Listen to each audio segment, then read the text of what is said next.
speak publicly, and I wouldn't do it. I was like, no way, how could I ever get up and tell my story after all the mistakes I made? So I didn't do it. As many offers that came in, I rejected them all, and all I would focus on was the one negative article that would get written every once in a while. Say, you see, my past will always haunt me, and I focused on the problem.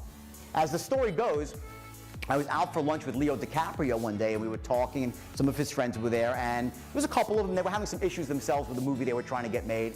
And Leo's like, come on, you're a motivator. I read the book. You're like, come, you can really do this stuff. Get us motivated. Talk to us. So I started going through my motivational rap and the whole thing about taking action and looking at your problem and not looking at your problem, looking at the solution. And they're like, Jesus, that's really inspiring. So you got to go on the speaking circuit. And like, I'm having, all the stuff in my past. Who would want to listen to a guy like me?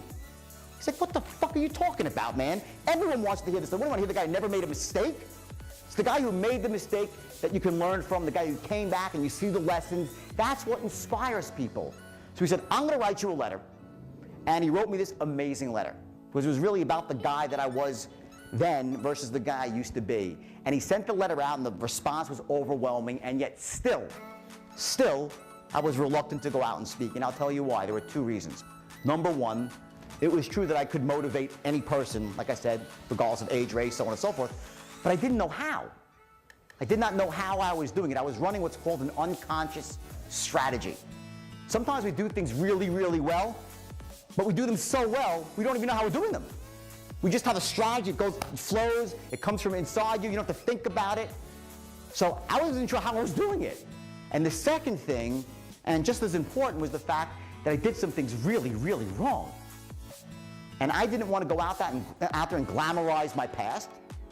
If I know those things, what caused me to have the great success and what caused me to crash and burn, that's something that I could distill down to its essence and share with people, whether it's in an hour or a couple of days. Of course, it's better if it's a couple of days because I could do it experientially, get people to move through some of these techniques and strategies versus just talking about it. But either way, I needed to know the essence of it, both ways, the good, the bad, and the ugly.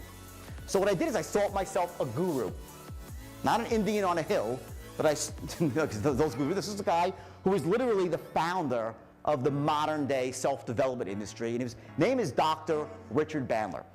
And he invented a technology called neuro-linguistic programming.